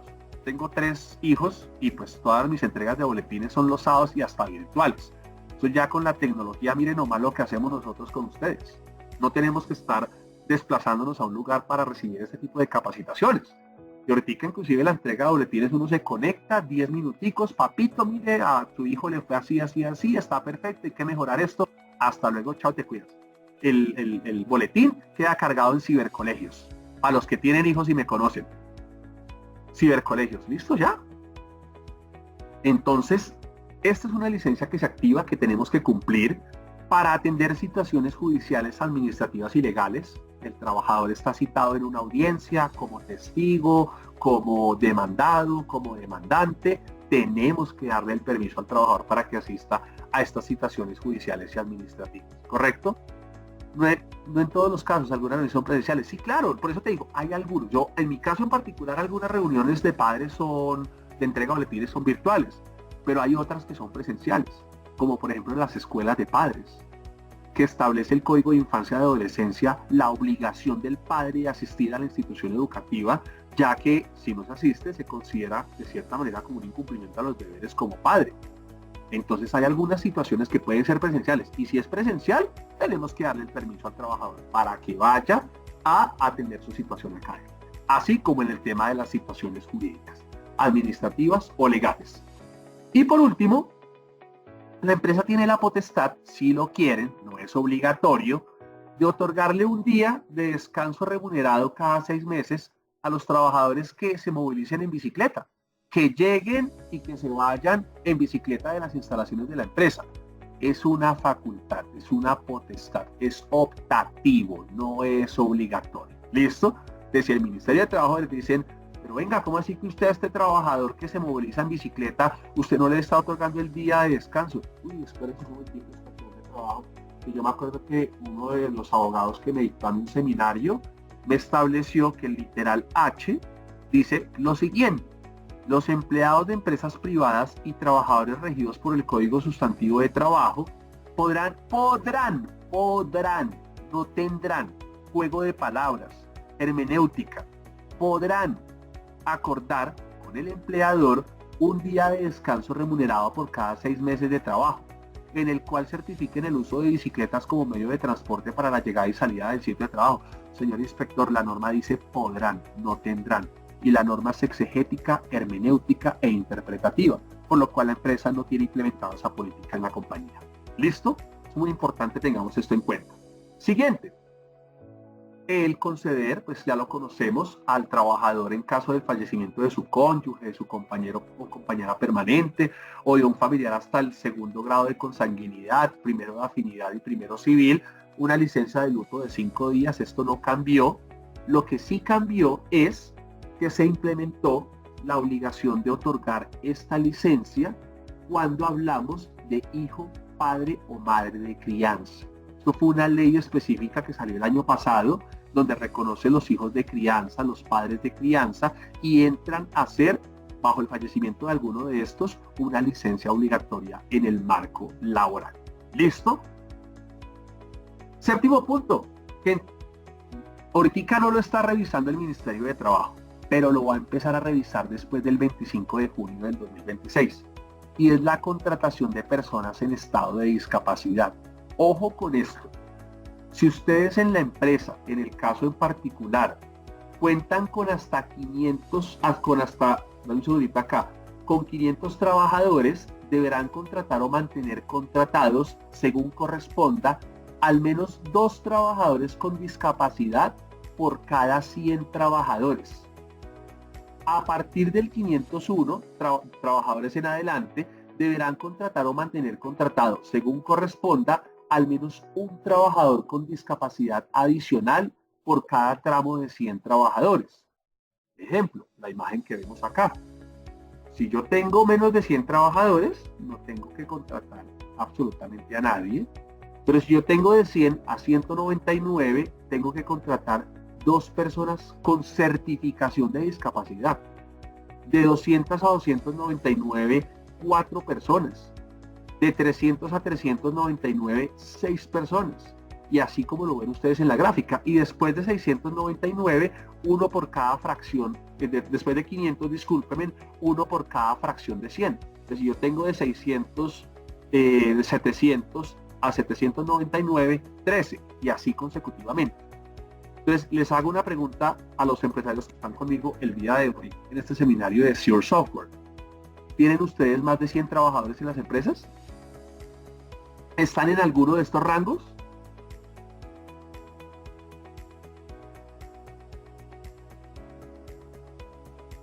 Patricia me dice que no. Patricia, muchísimas gracias. Lady me dice que no. Perfecto. ¿Alguien más que de pronto sí esté en alguno de estos rangos?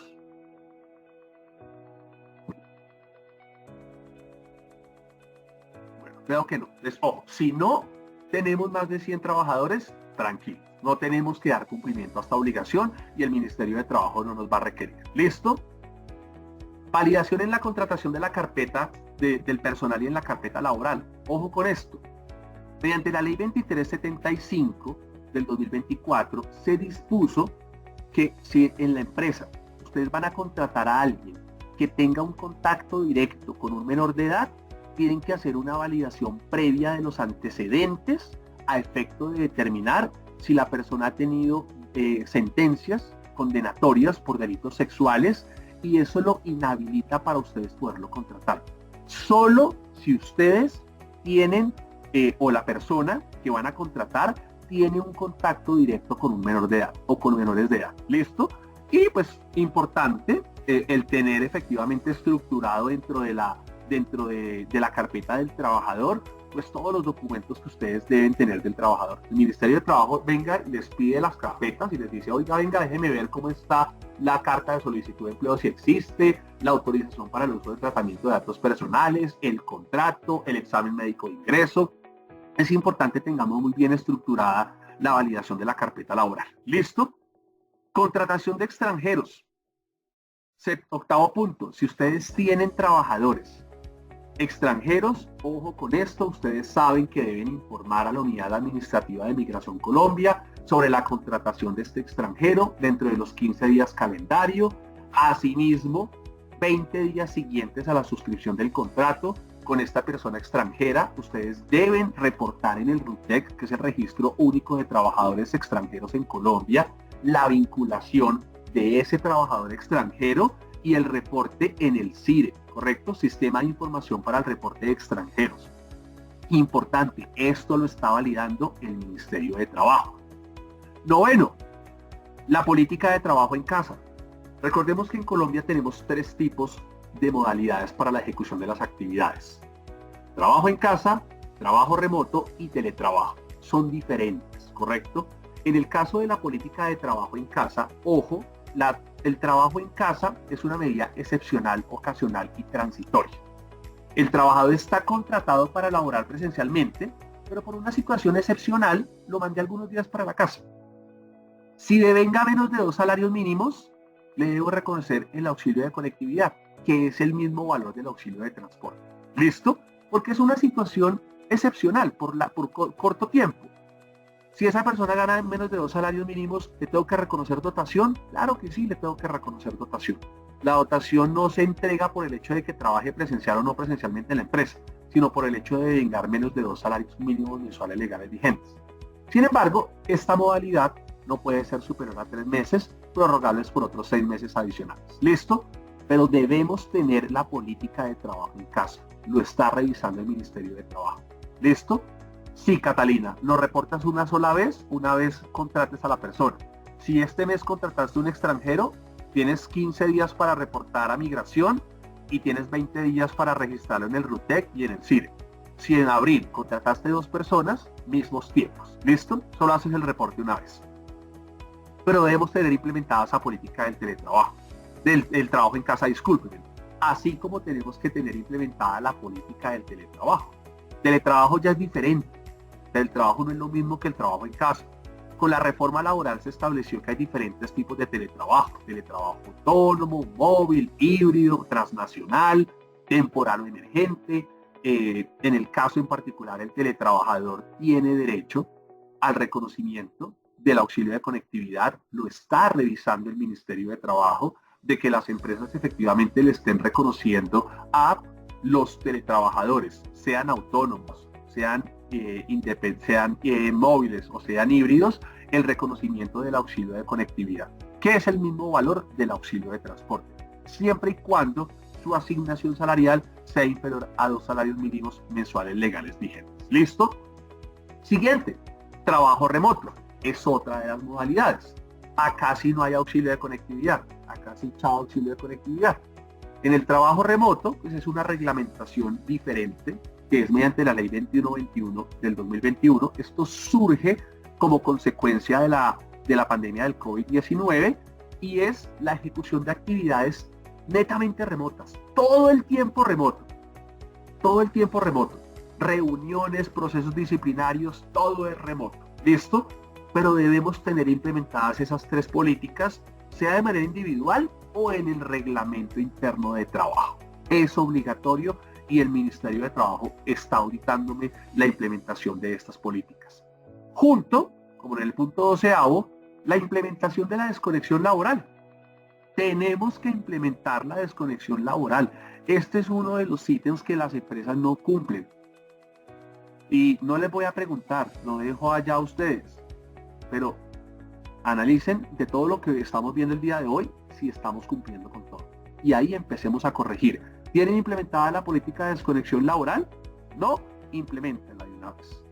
El artículo 5 establece que esa política, en el caso en particular, debe determinar cómo se garantizará y ejercerá tal derecho, incluyendo el lineamiento frente al uso de las tecnologías de la información y las comunicaciones, un procedimiento que determine los mecanismos medios para que los trabajadores o servidores públicos puedan presentar quejas frente a la vulneración de derecho y un procedimiento interno para el trámite de las quejas que garantice el debido proceso. ¿Qué es la desconexión laboral? Es la garantía que tiene el trabajador de que cuando finaliza la jornada laboral, pues ya no va a ser llamado por el jefe a decirle, oiga, venga, necesito que me dé tal informe, que se sienta a trabajar. No, estoy ya fuera de mi jornada laboral. Estoy en vacaciones, no tengo por qué recibir llamadas y obligaciones laborales estando en vacaciones o en incapacidad o fuera de mi jornada laboral. Deben implementar la política de desconexión laboral. ¿Listo? Siguiente, y una de las más importantes, la implementación de la política del acoso sexual. Este es el punto más importante que está revisando el Ministerio de Trabajo. El Ministerio de Trabajo, mediante la ley, realmente el Congreso, mediante la ley 2365, estableció la obligatoriedad de establecer medidas para la prevención, protección y atención del acoso sexual en el ámbito laboral en las instituciones de educación superior y establece la obligatoriedad de que como empresa creemos una política interna de prevención que se vea reflejada en el reglamento interno de trabajo, ojo con esto, los contratos laborales, protocolos y rutas de atención contra el acoso sexual en el contexto laboral, la cual debe ser ampliamente difundida. Y pues estos demás ítems que me establece el ordenamiento jurídico colombiano debe implementar la empresa. Tenemos que implementar la política de acoso sexual. Es el primer enfoque que está revisando el Ministerio de Trabajo. Este es el más importante, creo que el punto más importante de las validaciones que está haciendo actualmente el Ministerio de Trabajo, ¿correcto? Igual tranquilos, no se pongan a tomarle fotos aquí a las diapositivas, tranquilos, nosotros les vamos a compartir este material pues a las personas que se inscribieron, que han ido aumentando, que en este momento nos acompañan, les vamos a compartir esto, así que no se me preocupen con tomarles fotos ni preocuparse por el tema. Sin embargo, a mí me gusta cumplir con la jornada que ha estructurado Sure Software para este evento, para este seminario, y para mí es importante avanzar en el tema. Por eso de pronto alguna preguntita que me hagan, de pronto la voy a dejar ahí pendiente, porque para mí es importante avanzar con el tema. ¿Listo? Siguiente, la implementación del proceso disciplinario. La reforma laboral introdujo cambios a el artículo 115 del Código Sustantivo de Trabajo y establece que las empresas deben agotar un debido proceso al momento en el cual un trabajador presuntamente esté incumpliendo las obligaciones derivadas del contrato y yo como empresa le quiera imponer una sanción, llámese llamado de atención, suspensión. Yo tengo que agotar un proceso disciplinario que está dividido en estos 7 puntos.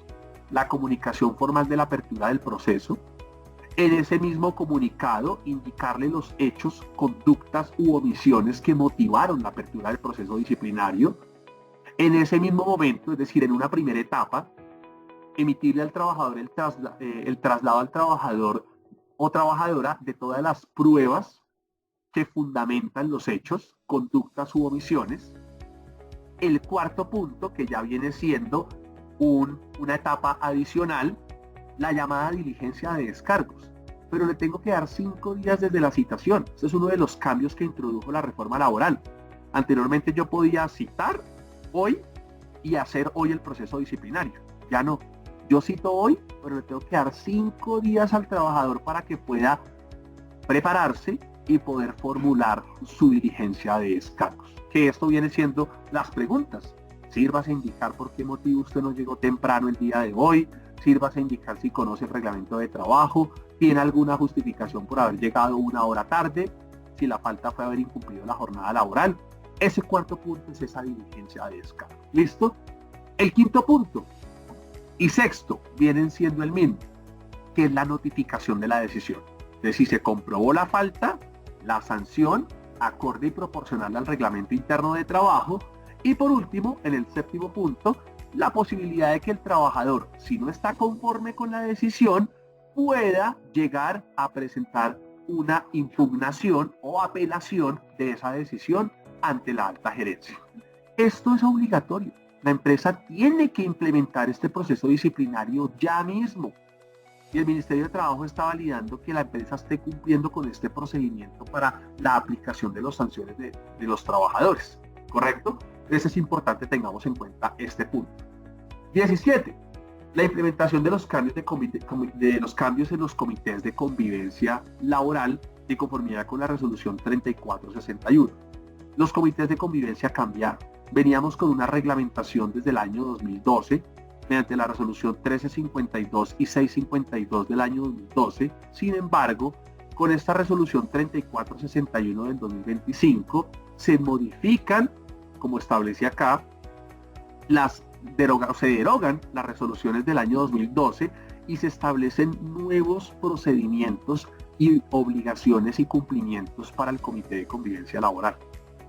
Mantener las actas de las reuniones ordinarias y otro tipo de requisitos que establece la ley. Claramente yo no me puedo extender en los cambios específicos que determinó esta resolución porque son extensos. Sin embargo, el Ministerio de Trabajo sí está validando el Comité de Convivencia tenga las actas. Tiene las actas de reuniones, déjemelas ver. ¿Tiene el acta de constitución del comité? Venga, fue hace 1 año, a vigencias de 2 años, perfecto. ¿Cómo se eligieron los representantes de los trabajadores? Por votación, déjeme ver el resultado del escrutinio de la votación para elegir a los representantes de los trabajadores. Todo eso es lo que están dando a revisar el Ministerio de Trabajo junto con la aplicación de esta resolución que salió el pasado mes de noviembre del año 2025. ¿Listo? 18. La actualización y publicación del reglamento interno de trabajo. La reforma laboral modificó de cierta manera el artículo 120 del Código Sustantivo de Trabajo, donde establece que una vez cumplida la obligación del artículo 119 del Código Sustantivo de Trabajo, que esto es socializar al personal el nuevo reglamento interno de trabajo y los cambios realizados, se debe publicar el reglamento mediante la fijación de 2 copias de carácter legible en 2 lugares distintos y a través de medio virtual. Le diremos que ahora, ya vamos a ver más adelante, tengo que actualizar el reglamento interno de trabajo, sí, ese es otro ítem, tengo que actualizarlo y tengo un plazo específico, ya lo vamos a ver más adelante, pero más allá de la actualización, yo ahora tengo que publicarlo en 2 lugares distintos y a través de medio virtual, al cual los trabajadores deberán poder acceder en cualquier momento. Si hubiere varios lugares de trabajo separados, es decir, varias oficinas en diferentes lugares de la empresa, es decir, una en Bogotá, una en Cali, una en Villavicencio, la fijación debe hacerse en cada uno de ellos, salvo se hiciere la publicación del reglamento a través de medio virtual. Entonces, en la oficina principal publicamos los 2 físicos y lo dejamos virtual para las otras sedes, ¿correcto? Lo dejamos virtual para las otras sedes. Y ojo, como les indico, el artículo 115 del Código Sustantivo de Trabajo, en su parágrafo sexto, esto es de la reforma laboral del 25 de junio del 2025, estableció que debemos realizar la actualización del reglamento interno de trabajo dentro de los 12 meses siguientes a la entrada en vigencia de la ley. Eso quiere decir que tenemos hasta el 25 de junio del 2026 para actualizar el reglamento interno de trabajo. Entonces, si el inspector de trabajo llega y les pide la actualización del reglamento, señor inspector, le presento la vigencia anterior del reglamento interno de trabajo, ya que en este momento estamos en la estructura de la actualización conforme a las resoluciones y reforma laboral. El plazo creo que vence el 25 de junio. El inspector no podrá encontrar un incumplimiento en ese ítem en particular. Pero ojo, después del 25 de junio. No se dejen coger la tarde con la actualización del reglamento interno de trabajo. ¿Listo? Reconocimiento de las prestaciones sociales. Es otro de los ítems que está entrando a validar el Ministerio de Trabajo. Y es en las carpetas al azar, una carpeta al azar del trabajador, efectivamente se ve al cumplimiento de el reconocimiento de la prima de servicios, que esté reconocida en el mes de junio, en el mes de diciembre, que en el tema de las cesantías tengamos el soporte de la consignación ahorita el 14 de febrero del 2026, de las cesantías del año 2025, que tengamos el soporte que antes del 31 de enero le consignamos de manera directa al trabajador en su nómina los intereses a las cesantías, que tengamos el soporte, ojo, de los trabajadores que tienen lugar a la entrega de la dotación, de conformidad con el artículo 230, y por último, que tengamos el reconocimiento, no de una prestación social, porque no es una prestación social, pero sí es un derecho, de las vacaciones del trabajador, donde el trabajador, pues en efecto, se valide que tiene el reconocimiento de sus vacaciones, o si me pidió la mitad en dinero y la mitad en tiempo. Es una obligación tener un registro de las vacaciones de los trabajadores, y son aspectos que me está entrando a revisar el Ministerio de Trabajo en estas visitas con propósito. ¿Listo? 19. La laboralización del contrato de aprendizaje. Creo que esto es uno de los puntos más impactantes que trajo la reforma laboral, y fue la laboralización de este contrato de aprendizaje, donde ya se deja de entender como un contrato excepcional en el marco laboral, sino que por el caso en particular entra a ser un contrato especial y a término fijo que se rige por las normas sustantivas del Código Sustantivo de Trabajo, que no puede ser superior a 3 años y que de cierta manera activa el reconocimiento de obligaciones laborales. Pero ojo con esto, depende de qué tipo de formación ustedes elijan. El artículo 81, modificado por la ley 2466, que esto es la reforma laboral, introduce dos formas de vinculación de los aprendices en Colombia: una formación dual y una formación tradicional. ¿Qué es la formación dual? La formación dual es que el aprendiz estudia y al mismo tiempo hace su práctica. La formación tradicional es lo que venimos conociendo: estudia y una vez finalizado su etapa lectiva viene a hacer la práctica. ¿Listo? Les hago la pregunta: ¿cuál de estas modalidades les parece más atractiva a ustedes? ¿La dual o la tradicional? ¿Cuál forma ustedes establecerían en sus empresas de la contratación de los aprendices? Andrea dice dual. Listo, perfecto. Quiero ver más. Ahí nos quedan 10 minuticos y ya vamos a acabar, entonces tenemos el tiempo suficiente. Igual yo siempre robo 5 minuticos al final. ¿Listo? Dual, dice Katy. Listo. Al mismo tiempo estudia y al mismo tiempo hace la práctica. Listo. ¿Quién más? Katy dice dual. ¿No hay nadie más por ahí que nos diga? Alguien que me diga, vea, Patricia dual. Listo, chévere. Sandra me dice dual. Listo. ¿Por qué? Esa es la primera pregunta. ¿Por qué les parece mejor esa forma de contratación de los aprendices cuando, de conformidad con el artículo 83 y con la circular 083 del Ministerio de Trabajo, Ojo con esto. Cuando ustedes eligen la formación dual, en el primer año, ustedes tienen que otorgar un apoyo de sostenimiento equivalente al 75% de un salario mínimo mensual legal vigente. Y tienen que afiliar al aprendiz a salud, pensión y riesgos laborales. Y se activa desde el día 1 el reconocimiento de prestaciones sociales, auxilios y demás derechos propios de un contrato de trabajo. Entonces, si ustedes me eligen la formación dual, desde el día 1 se activa la cotización a pensión. Ojo, es el 16% que hay que cotizar, donde el 12% lo aporta la empresa, el 4% el aprendiz. Y aparte de eso, el reconocimiento de todas las prestaciones sociales desde el día 1. Y en el segundo año, tienen que subirle al 100% del salario mínimo mensual legal vigente, con lo mismo anteriormente referenciado. Pero si ustedes eligen la formación tradicional, que es la que conocemos, ojo, durante la etapa lectiva, reconocen el 75% de un salario mínimo mensual legal vigente, pero no tienen que cotizar a pensión. Durante la etapa lectiva no cotizan a pensión, es decir que se están ahorrando el 12% de 1.750.905, el 75% en este caso, por ciento que equivale, pero hay que hacer la cotización sobre el salario mínimo, ustedes se estarían ahorrando el 12%. Si ustedes eligen la formación lectiva tradicional, no tienen que hacer cotizaciones a pensión durante la etapa lectiva.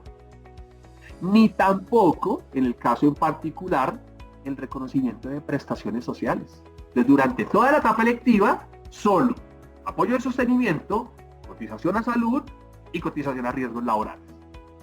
Cuando el aprendiz, discúlpeme, ya entra a la etapa práctica, le reconozco el 100% del salario mínimo, le reconozco la cotización ahora sí a pensiones, ahora sí lo tengo que afiliar a pensiones, y a partir de ese momento se activan las prestaciones sociales. Entonces, les hago nuevamente la pregunta a los que me contestaron. ¿Cuál formación van a elegir para la contratación de los aprendices? Pensando económicamente en la empresa. ¿Cuál formación les parece más atractiva? ¿La dual o la tradicional? ¿Ven? Estos son los aspectos que no se explican y que las empresas deben entender. Venga, sí, la dual tiene unas situaciones a favor o no. ¿Qué me impone adicional? Si yo elijo la tradicional, mire que durante la etapa lectiva no hay prestaciones y no hay aportes a pensión. Y solo durante la práctica se activa el aporte a pensión y las prestaciones sociales. ¿Cuál me parece mejor? Me voy por la tradicional. Ya es elección de ustedes, pero para mí es importante hacerles esta diferenciación. ¿Listo? 20. La implementación de la política de tratamiento de datos personales. Deben tener ustedes implementada una política de tratamiento de datos personales de conformidad con la ley 1581 del año 2012 y deben tener ustedes, con todos los trabajadores, la suscripción de la autorización para el tratamiento de los datos personales. Esto hace parte de uno de los ítems del sistema de gestión de seguridad y salud en el trabajo y debemos tener efectivamente implementada esta política y en las carpetas de los trabajadores la autorización para el tratamiento de datos personales. ¿Correcto? 21. Tener nuestra política del sistema de gestión de seguridad y salud en el trabajo. Acá debemos establecer claramente que de conformidad con la ley 1562 del 2012, el decreto 1072 del 2015, decreto único del sector de trabajo, la resolución 0312 del año 2019 y demás normas vigentes en el marco del sistema general de riesgos laborales, el sistema de gestión de seguridad y salud en el trabajo consiste en el desarrollo de un proceso lógico y por etapas, TDHA, en el cual implica que la empresa debe tener una política del sistema de gestión de seguridad y salud del trabajo con el cumplimiento de los requisitos del decreto 1443 del año 2013, si mi memoria no me falla y no me equivoco, y deben tener el encargado del sistema de gestión. Este es otro de los puntos específicos que está revisando el Ministerio de Trabajo, la debida puesta en marcha de la política del sistema de gestión de seguridad y salud en el trabajo, el reporte que debemos hacer anualmente ante el Ministerio de Trabajo, de los requisitos mínimos de conformidad con la resolución 0312 del año 2019. Entonces no podemos perder el seguimiento de este tipo de obligaciones que son las que me está entrando a validar directamente el Ministerio de Trabajo. Otro de los puntos, la validación de las reuniones del COPAS o del vigía. Está cogiendo el inspector de trabajo déjeme ver la carpeta del COPAS y que tengamos las actas de las reuniones mensuales del Comité Paritario en Seguridad y Salud en el Trabajo. O si tenemos menos de 10 trabajadores, en el caso en particular del vigía ocupacional. Venga, déjenme ver cómo está conformado de acuerdo a la cantidad de trabajadores. Entonces dejemos ver cómo está conformado ese comité paritario. Esto es lo que documentalmente el ministerio les está revisando a todas las empresas. Y si ustedes todo lo tienen en regla, pues van a pasar tranquilos en esas inspecciones. Jamás presenten oposición cuando llegue el Ministerio de Trabajo a sus empresas, ¿correcto? Porque como lo establezco acá, las visitas son sin previo aviso y trae unas consecuencias específicas como lo es la suspensión de actividades peligrosas que pongan en riesgo la salud o la seguridad de los trabajadores, la reubicación temporal del personal en caso de condiciones laborales inadecuadas, exigencia de entrega inmediata de elementos de protección personal EPPs, corrección de condiciones físicas del lugar de trabajo como iluminación, ventilación, señalización, garantía de acceso a servicios de salud ocupacional y atención psicológica, solicitar el cese de los acuerdos voluntarios de retiro masivo y de las personas trabajadoras cuando puedan constituirse en despidos masivos sin autorización del Ministerio de Trabajo y solicitar, en el caso particular, cesen los actos atentatorios en contra de la libertad sindical, colocando en peligro el sindicato.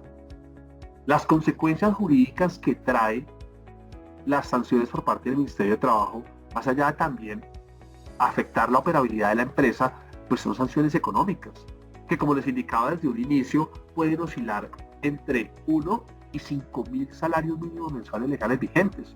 Y creo que ninguna empresa en este momento está en la disposición de, pues claramente, responder con una sanción de este tipo. Debemos tener, en cuanto a ese sistema de gestión, el cumplimiento de las cotizaciones al sistema integrado en seguridad social. No hace parte de los requisitos que el Ministerio de Trabajo de cierta manera está abordando en este momento, pero recordemos que tenemos la obligatoriedad del reporte de la nómina electrónica de nuestros trabajadores, del documento único de soporte de nómina electrónica de cada trabajador, de acuerdo al CUNE de cada uno de los trabajadores, de que especifiquemos muy bien en ese documento único de soporte de nómina electrónica los ítems por los cuales le estamos pagando al trabajador, si hay pagos no constitutivos de salario, referenciar muy bien en ese documento único de soporte de nómina electrónica que son pagos no constitutivos de salario que no superen el 40% del salario del trabajador, a efecto de evitarme futuras fiscalizaciones por parte de la UGPP. Y todas estas herramientas que hemos visto el día de hoy, pues realmente son enfocadas en que como empresa nos preparemos ante estos cambios que sin duda alguna nos ha traído la implementación de estas resoluciones, la reforma laboral, el aumento del salario mínimo. Es un espacio que realmente hemos diseñado con Secure Software para ustedes, nuestros empresarios, como herramienta para el cumplimiento de sus obligaciones laborales y mitigar de cierta manera algún tipo de fiscalización o sanción que se puedan dar.